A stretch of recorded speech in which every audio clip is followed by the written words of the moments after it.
We can go to Oman now and speak to Abdullah Baabood, who's the chair of the State of Qatar for Islamic Area Studies at Waseda University. Thank you so much for your time. At the moment, is this in danger of becoming something greater than it already is? Yes, thank you, Adnan. I believe it is. I think the conflict or the war against the Palestinians that has been brutal, and we have all been witnessing this over the last few months, is going to escalate if it doesn't come to an end soon. This has been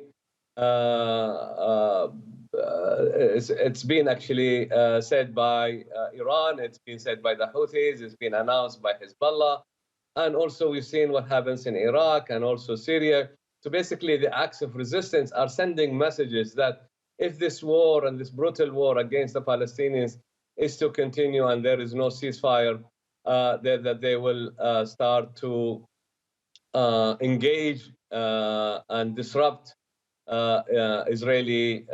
engage with Israel in terms of fighting, but also disrupt anything that goes in and out of Israel. So I think this is a very strong message that we are seeing now from the Houthi rebels. Obviously, not only what they did towards in the Red Sea, but they've been also sending missiles to Eilat as well. So it could escalate, it could get out of hand, it could become a regional war if this is not going to be stopped soon. Can you just explain to us where we may be in terms of those countries who are thinking of putting together some sort of protective coalition for those ships that operate in that waterway? Because we certainly know there are conversations taking place, and Iran has already warned any countries against taking those sort of measures. This has been announced by the United States and by its allies that they are putting up a coalition in the Red Sea. I think this is going to be extremely difficult because not all the countries in the Red Sea are in agreement with that. And I don't think they want to subject themselves to a war or escalation with the Houthi group, Ansar Allah, as it were. So I think there are going to be issues with putting the coalition. Obviously, there are some also European countries involved. But Iran and the Houthis have warned that this is not going to stop them. Iran had also warned that they have their own power there. They have their own bases around the Red Sea.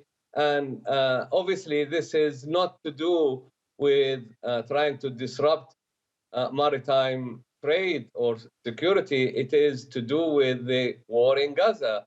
And I think an easier way was to, for everybody, is to seize this war and to bring it to an end, because it's just been costly, enormously costly to the Palestinians, to the people in Gaza,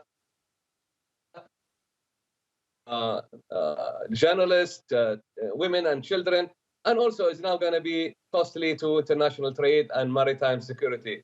So I think a better way, rather than trying to build up a coalition and try to confront the Houthis, is going to be difficult to contain, is to make an end to this war. And this is what everybody is calling for, but Israel is not accepting that. And of course, its allies are supporting it until this moment. Abdullah, literally, we only have about 45 seconds left, but I'll leave you that time. In that very little time, what do you think the best prospect is for ending the conflict, therefore?